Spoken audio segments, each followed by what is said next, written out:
Pertama ada dari Wahyu di Samarinda. Pertanyaannya, bagaimana memaafkan kesalahan pasangan yang menurut kita fatal hingga selalu teringat dengan kesalahan tersebut dan sehingga bisa mengganggu kehidupan rumah tangga? Ya, Iya, silakan. ini kalau cerita tentang cara memaafkan ini itu bisa satu modul lagi ya. Karena cara memaafkan itu banyak sekali ya, terutama hal-hal yang membuat fatal. Tapi ya, coba introspeksi diri. Kenapa muncul kesalahan yang fatal itu? Kenapa muncul kehilafan yang fatal itu? Kenapa? Adakah kemesraan sebelumnya ya terganggu?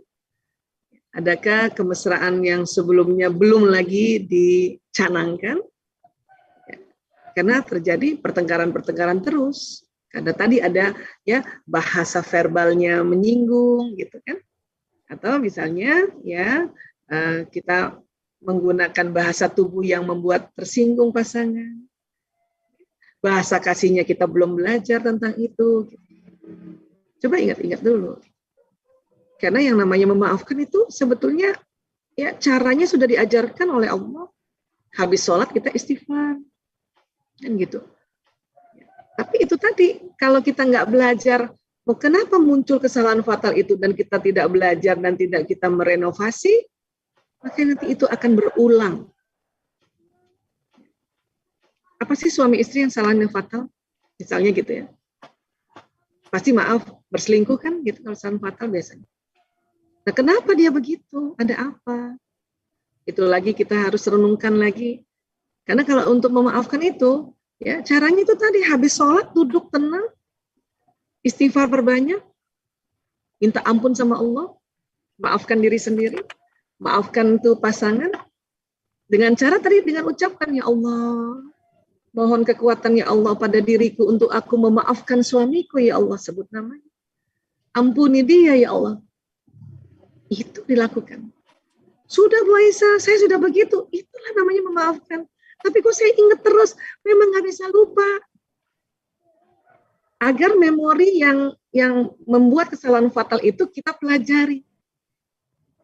Kita cari tahu gimana caranya supaya tidak jatuh berulang kesalahan fatal itu. Itulah mekanisme memori itu pada saat kita menerima sebuah peristiwa yang sangat mengikat emosi, memang kita sudah maafkan dengan cara tadi, kita beristighfar, mohon ampun pada Allah, kita maafkan dengan caranya, ya Allah saya maafkan, kita pernyataan gitu ya, tapi memori tetap ingat, supaya kita belajar. Jangan sampai kejadian berulang. Tinggal kita ke belakangnya, kenapa ya sampai dia gitu ya, oh saya harus ditambah apa ya gitu. Bukan kurang, saya harus ditambah apa ya sebagai istri ya. Kalau buat saya istri-istri itu bukan kurang, karena kalimatnya saya kurang apa, itu bukan kurang. Ya, saya harus ditambah apa ya ilmu saya harus ditambah apa pendekatannya ya. Gitu. Jadi belajar lagi, oh ternyata dia bahasa kasihnya pelayanan. Selama ini saya menuntut dia untuk memeluk saya, misalnya gitu. Ya. Sehingga dia jengah, sehingga dia malas, dan kita juga akhirnya malas ngelayanin dia. Akhirnya satu ketika di luar rumah ada yang melayani, berpalinglah dia. Dan gitu. Ya, ini soalnya masalahnya nggak spesifikasi, cuman kalau masalah yang fatal itu biasanya dari konseling bertahun-tahun itu masalah perselingkuhan gitu. Ya, jadi saya kasih contohnya tadi ilustrasinya. Ya, jadi kalau cara memaafkan gampang. Ada teknik-teknik lain ya, tapi itu tadi harus butuh waktu untuk penjelasannya. Ya, baik, terima kasih. Silakan ada lagi. Iya, jadi menyambung yang tentang tadi ya perselingkuhan. Jadi ada pertanyaan juga. Jadi suaminya ini diam-diam sudah menikah lagi gitu, padahal tidak pernah ada masalah di rumah, dan istri ini merasa sangat disayang gitu oleh suami, tapi ternyata salah gitu dugaan si istri ini, jadi suaminya ternyata sayang juga dengan perempuan lain. Nah, itu bagaimana menyikapinya, Bu? Ya, itu ada beberapa yang begitu ya. Alasannya karena diperbolehkan poligami kan gitu. Alasannya selalu bawa alasan itu kan. Saya pribadi, saya sangat menghargai ya tentang tips dari Dinul Islam tentang poligami. Tapi pelajari baik-baik kenapa ya diperbolehkan poligami, itu dipelajari baik-baik, jangan asal-asalan gitu kan. Lihat sirah Nabi, Rasulullah istri pertama bertahan monogami 25 tahun sampai Khadijah radhiyallahu anha meninggal. Itu pun menduda setahun 2 tahun ya. Ada riwayat mengatakan setahun menduda, ada yang mengatakan riwayat 2 tahun menduda. Barulah nanti atas perintah Allah juga untuk melindungi ya istrinya sahabat-sahabat yang meninggal, makanya Rasulullah poligami, dan itu cuma 11 tahun kan gitu. Dan sesungguhnya di dalam otak laki-laki ada hormon yang disebut vasopresin, hormon satria, yang membuat seorang laki-laki bertahan monogami. Tapi kalau sampai ada seperti itu, tentu kalau kita nih, kadang-kadang kita the power of merasa ya, istri merasa, aku udah ngerasa kok kayaknya udah baik banget, tapi ya itu kan merasa kita ya. Mungkin ada yang perlu ditambah kitanya gitu. Atau ada masalah di vasopresinnya si laki-laki itu, si suami itu. Kenapa? Bisa jadi vasopresin yang Allah kasih pada seorang suami yang harusnya sebagai contoh yang katanya ya mengatakan uswatul hasanahnya ada Rasulullah. Rasulullah memberikan contoh dengan istri pertama monogami karena istrinya sehat ya, lahir batin, tapi ini si laki-laki langsung melakukan poligami tanpa diketahui lagi, berarti ada masalah di vasopresinnya. Apa masalahnya vasopresinnya itu? Hormonnya pasti, hormon vasopresinnya ada terkendala. Bisa jadi ada trauma dia.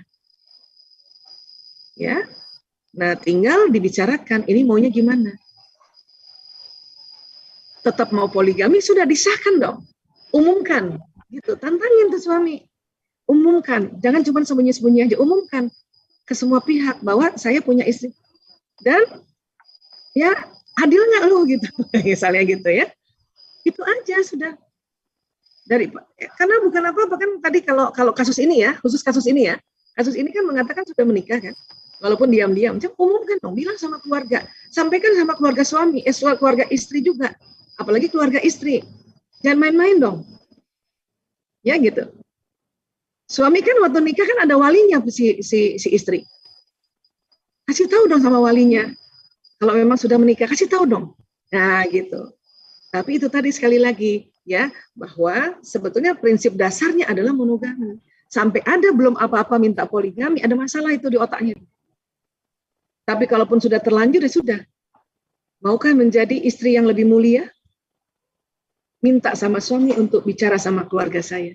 Kamu waktu saya nikah dulu kamu ada wali. Oke, bapak saya udah nggak ada, tapi ada adik-adik saya. Ada paman saya. Hadapi satu-satu, bilang. Gitu. Ya, maka akan mulialah seorang istri yang sudahlah kita restui saja. Tapi jangan main belakang loh, gitu. Ya, kalimatnya kayak gitulah kurang lebih. Terima kasih, mudah-mudahan bisa terjawab ya, walaupun nggak detail.